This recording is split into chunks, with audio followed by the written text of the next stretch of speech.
Manchester United harus menghadapi situasi sulit dalam beberapa pekan ke depan sebab kapten mereka Bruno Fernandes dipastikan tidak bisa memperkuat tim untuk sementara waktu akibat mengalami cedera.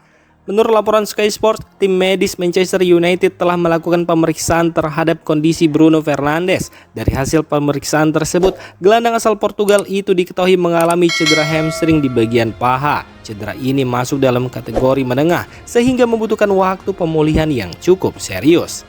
Bruno Fernandes sendiri diperkirakan akan absen sekitar 1 bulan untuk memulihkan cedera hamstring tersebut. Absennya pemain berusia 29 tahun ini tentu menjadi pukulan bagi Manchester United, mengingat peran pentingnya di lini tengah dan kepemimpinannya di lapangan. Legenda Manchester United Wayne Rooney menilai Liverpool masih memiliki peluang untuk ikut bersaing dalam perebutan gelar Liga Inggris musim ini. Menurutnya, tren positif yang sedang dijalani The Reds bisa mengubah peta persaingan di papan atas Premier League. Saat ini Liverpool sendiri berada di posisi kelima klasmen setelah sempat melewati periode sulit. Mereka masih tertinggal dari Arsenal, Manchester City, Chelsea, dan Aston Villa. Meski begitu, performa Liverpool mulai menunjukkan tanda-tanda kebangkitan setelah mencatatkan 6 kemenangan beruntun. Dalam analisanya, Wayne Rooney melihat bahwa Arsenal dan Manchester City memang masih menjadi dua tim terkuat yang memimpin persaingan juara. Namun, ia menegaskan Liverpool belum bisa dikesampingkan. Rooney melihat jika Liverpool mampu menjaga ritme permainan dan terus meraih kemenangan, mereka tetap bisa menekan dua tim teratas. Legenda Manchester United Wayne Rooney memberikan pujian tinggi kepada Hugo Ekitike atas performanya bersama Liverpool. Menurut Rooney, penyerang asal Prancis itu layak disebut sebagai salah satu rekrutan terbaik di Premier League pada bursa transfer musim panas lalu. Sejak didatangkan dari Eintracht Frankfurt, Hugo Ekitike tampil konsisten dan langsung memberi dampak besar bagi Liverpool. Wayne Rooney menilai kontribusi Ekitike sangat penting, terutama dalam menjaga ketajaman lini depan The Reds. Wayne Rooney juga menyoroti tekanan besar yang dihadapi Ekitike sejak awal kedatangannya. Biaya transfer yang tinggi, ditambah persaingan dengan pemain-pemain top seperti Florian Wirtz dan Alexander Isak, membuat ekspektasi terhadapnya sangat besar. Meski begitu, Ekitike mampu menjawab tantangan tersebut dan menjelma menjadi pilihan utama di lini serang Liverpool. Dalam podcast BBC miliknya, Wayne Rooney menyebut Ekitike sebagai salah satu rekrutan terbaik di Premier League. Ia juga memuji mentalitas sang pemain yang mampu tampil konsisten di tengah tekanan, baik dari segi jumlah gol maupun kontribusi dalam permainan secara keseluruhan. Menurut Rooney, performa stabil dan ketenangan Ekitike menjadi bukti bahwa Liverpool telah membuat keputusan tepat dengan mendatangkannya. Gabriel Jesus berpeluang kembali tampil sebagai starter untuk Arsenal setelah absen cukup lama. Pelatih Arsenal Mikel Arteta memberi sinyal bahwa penyerang asal Brazil itu siap diturunkan sejak awal saat The Gunners menghadapi Crystal Palace di perempat final Carabao Cup.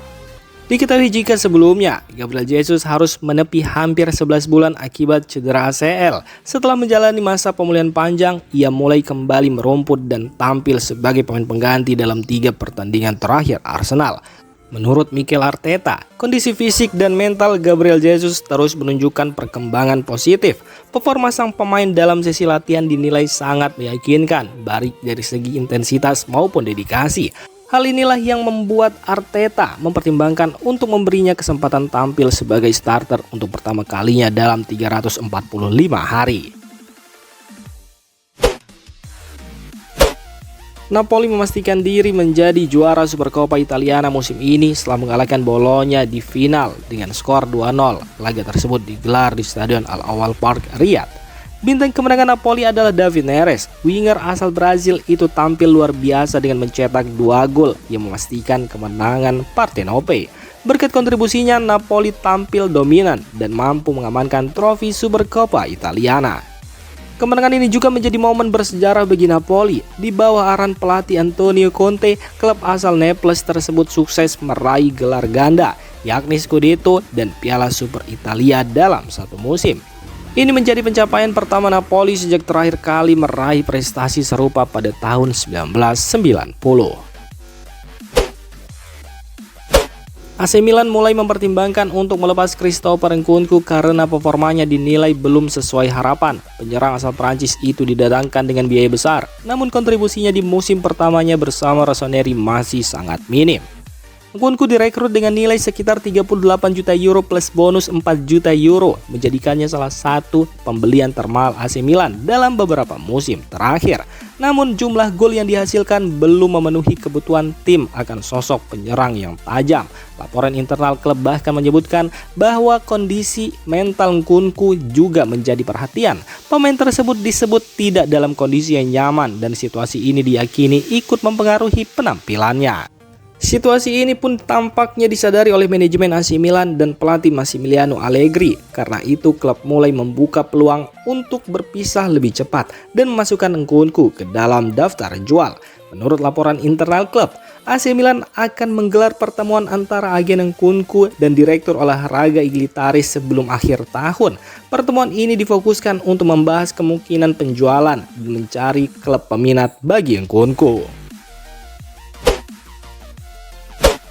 Niklas Füllkrug berpeluang langsung menjalani debut bersama AC Milan saat menghadapi Cagliari di awal tahun 2026. Hal ini dimungkinkan berkat aturan khusus dari Federasi Sepak Bola Italia. Awalnya jadwal pertandingan yang bertepatan dengan pembukaan bursa transfer pada 2 Januari menjadi kendala. Dalam kondisi normal, pemain baru tidak bisa langsung didaftarkan dan dimainkan. Namun FIGC memberikan dispensasi setelah adanya permintaan dari Lega Serie A. Aturan ini dibuat agar semua klub yang bertanding di tanggal tersebut berada dalam kondisi yang adil.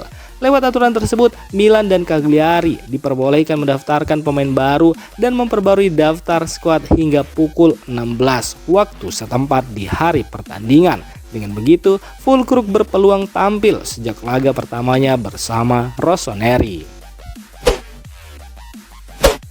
Niklas Füllkrug berpeluang langsung menjalani debut bersama AC Milan saat menghadapi Cagliari di awal tahun 2026. Hal ini dimungkinkan berkat aturan khusus dari Federasi Sepak Bola Italia.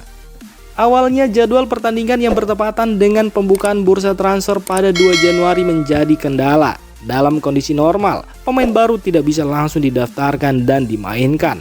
Namun FIGC memberikan dispensasi setelah adanya permintaan dari Lega Serie A. Aturan ini dibuat agar semua klub yang bertanding di tanggal tersebut berada dalam kondisi yang adil. Lewat aturan tersebut, Milan dan Cagliari diperbolehkan mendaftarkan pemain baru dan memperbarui daftar skuad hingga pukul 16 waktu setempat di hari pertandingan. Dengan begitu, Füllkrug berpeluang tampil sejak laga pertamanya bersama Rossoneri.